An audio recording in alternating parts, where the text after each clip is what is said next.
Hello, beloved counselors in training. This is Dr. Teresa Allen here, and I want to take just a few minutes to talk to you about your DSM-5 summary set assignments. Now, throughout this course, you will have 4 of these papers to write. And the goal of this assignment is to get you very familiar with your DSM. You see, this DSM right here, and you can tell mine is well loved, is going to be your handbook that will follow you throughout your counseling career. You're going to keep it desktop. You're going to keep it handy. You're going to refer to it often when you're working with your clients. And so these exercises, these 4 summary sets that you will be writing, will begin that process of getting you intimately familiar with this valuable manual. Now, I've had in the past some students feel like the instructions were a little bit confusing, and so again, I wanted to take just a moment to walk through them with you so that you'll understand.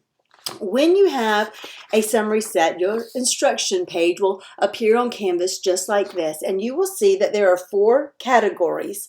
And this is for the first summary set, the second summary set, the third summary set, and the 4th summary set assignment.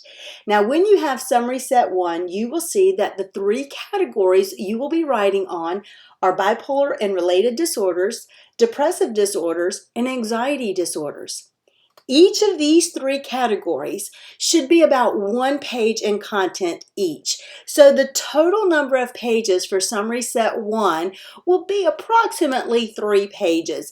Sometimes people go a little bit less and sometimes people go just a little bit more, but you can, just plan to write about a page for each of the summaries, for each of the disorders within a summary set. Now, when you write about bipolar and related disorders, when you write about depressive disorders, and when you write about anxiety disorders, each of their pages will have 3 main sections.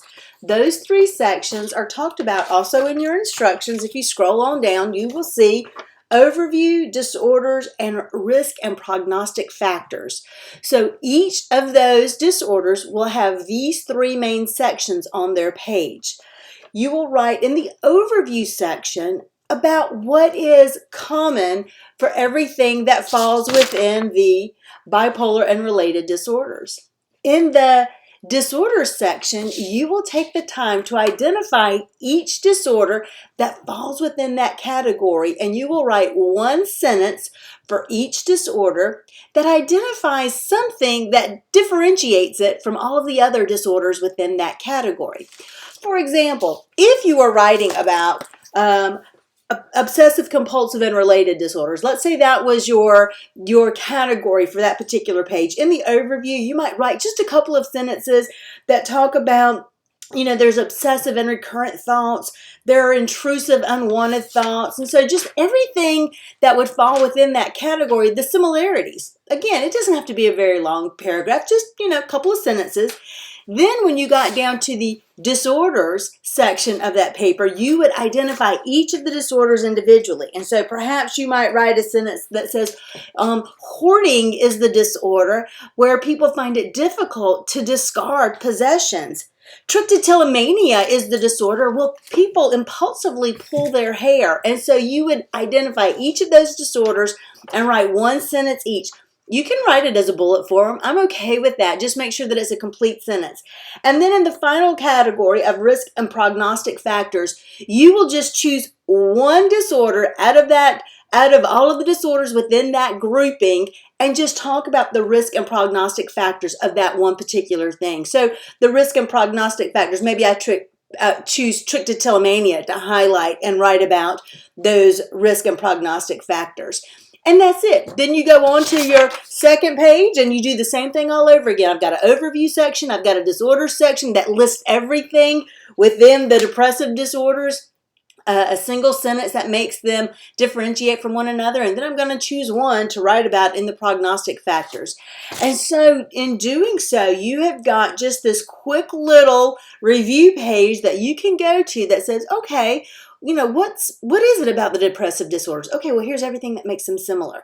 Here's all of the individual disorders that go within that category. And you know what? Here's one that I'm really interested in that I can see what the risk and prognostic factors are. And that's it. It's that simple. You'll have a standalone title page and you'll have a standalone reference page. And on the reference page, you will just list the resource of the DSM-5, and so you will format that in APA 7 professional version. Remember, in our master's program, we use APA professional version, and if you're not familiar with that, I encourage you to buy a APA 7 style guide. I also encourage you to visit Liberty University's Writing Center. On the Writing Center, there's actually a template and a page that you can look at, a paper that you can look at that shows you what APA 7 professional version looks like. So use your resources, use your tools. If you have any questions about the DSM-5 summary set assignments, don't hesitate to reach out to me. Remember, I'm not looking for a paper that's 7, 8, 10, 20 pages long. I don't want you to copy your DSM. I want to see that you can, get familiar with it enough to say, yeah, these are the things that all fall in a category together, and here's the things that make them a little bit different from each other. Even though they're in the same category, there's just this one little thing or two little things that make them stand out and differentiate from the others. All right, guys, I'm for you and I'm here for you. So reach out if you need me. Have a great day.